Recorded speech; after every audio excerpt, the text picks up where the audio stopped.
जो देवता, जो पितर ज्ञा में नहीं बैठते, ज्ञा जानते हो, बिहार क्षेत्र में जब जाते हो आप फल्गु नदी पर पितरों को बैठाने, पिंड पाड़ने, तो जो देवता वहां नहीं बैठते, जो पितर वहां नहीं बैठते, जन्मों जन्मांत कई जन्म आप जाकर के वहां पितर बैठाते हो, नहीं बैठते हैं, भूत योनि से मुक्त नहीं होते हैं, वो बार बार आ जाते हैं ज्ञा से। उस अवस्था में श्रीमद् भागवत महापुराण का पाठ करवाइए, सप्ताह है। इसमें प्रमाण भी आया श्रीमद् भागवत महापुराण में, धुंधकाली और गौकर्ण की कथा आपने सुनी होगी।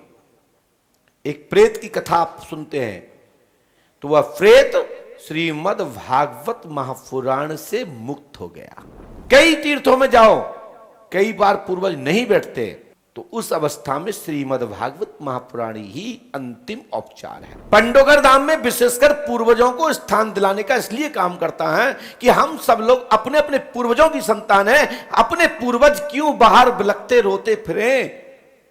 हम जो भोजन करते हैं उसको भी मानसिक रूप से ये कह दें, दादाजी आओ प्रसाद पाओ, आओ मेरे पूर्वजों प्रसाद पालो, भगवान को भोग लगाओ, पूर्वजों को प्रसाद खिलाओ, तो पूर्वजों की मुक्ति ऑटोमेटिक हो जाएगी और तुम्हारे पितृ तृप्त हो जाएंगे, संतुष्ट हो जाएंगे, खुश हो जाएंगे, आनंद से भर जाएंगे और आपको साधुवाद आशीर्वाद देंगे कि हमारे बच्चे लोग मुझे याद रखते हैं और मुझे मुक्त कराने के लिए तीर्थों में जाते हैं और पुराण कथा सत्संग कराकर मुझे गति प्रदान करा रहे हैं। खुश होकर के आपको साधुवाद देते हैं, आशीर्वाद देते हैं। फिर उनके आशीर्वाद से आप लोग फलते फूलते, तरक्की करते, उन्नति करते हैं। ये पूर्वजों की देन है कि आप लोग यहां बैठे। जब पूर्वज नहीं होते तो तुम्हारा जन्म भी नहीं होता।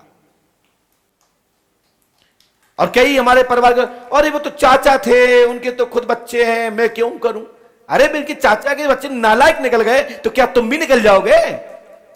तो घर का कोई परिवार का नाती पोता संती कोई भी उनको जलपान करा देगा, उनका पिंडदान करा देगा, तीर्थ यात्रा करा देगा, तो आपको कई गुना आशीर्वाद प्राप्त होगा। रावण का परिवार जब नष्ट भ्रष्ट हो गया, जो कि उत्तम कुल के दशानंद का परिवार पुलस्त जी का नाती था, उनसे बड़ा कोई विद्वान, कोई उससे बड़ा ब्राह्मण नहीं हुआ, लेकिन एक विभीषण के कारण पूरे भगवान कृपा से पूर्वजों की मुक्ति हो गई, परिवार की मुक्ति हो गई और भगवान की कृपा उनके परिवार के वंश ने प्राप्त कर ली। तो लंका में क्षम विभीषण लंकापति राजा हो गए। हुए कि नहीं हुए। और वो भी राक्षस हो जाता तो क्या होता, सबका विनाश हो जाता। तो घर में कोई भी अच्छा व्यक्ति है तो वो मदद करे, ये नहीं कि उनके तो बच्चे खुद हैं वो ही खुद कर देवे, हम नहीं करना चाहते। ये अपना पराया करना बंद कर दो। परिवार का आनंद और लाभ उठाना है, तरक्की पाना है, तो अपने पूर्वजों को भी जल पान और उनको तिल तिलांजलि इत्यादि देना चाहिए। पिंडा इत्यादि जिसका जैसा क्षेत्र में जैसा क्रिया होती हो, उस विधि से उनको मनाना चाहिए, तब जीवन में सफलताएं मिलती हैं। इस बात को इसलिए बता रहा हूं क्योंकि विषय अंतर्गत है और साथ ही आने वाले समय में आप लोग करा एक महीना आता ना, तो उस दौरान आप लोग जल देते हैं, तो वहां दे दोगे तो क्या दिक्कत है।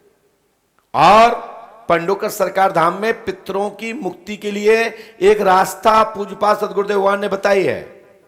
उसके लिए समय आने पर पूर्वजों को यहां दर्शन कराया जाएगा, भूत योनि में है, उनकी सवारी बुलाई जाएगी और उनके क्या चाहते हैं, क्या बैठना चाहते हैं या मुक्त होना चाहते हैं, उसका एक विधान पंडोकर धाम में चालू किया जा रहा है। यह पंडोकर धाम की घोषणा है और कुछ जल्दी से जल्दी पूरे दुनिया का केंद्र और शोध होगा इस विषय पर कि कोई भी मुक्त और सदगति दे सकता है, तो पंडोकर सरकार दरबार देगा और आपके पूर्वजों से परिचय कराएगा।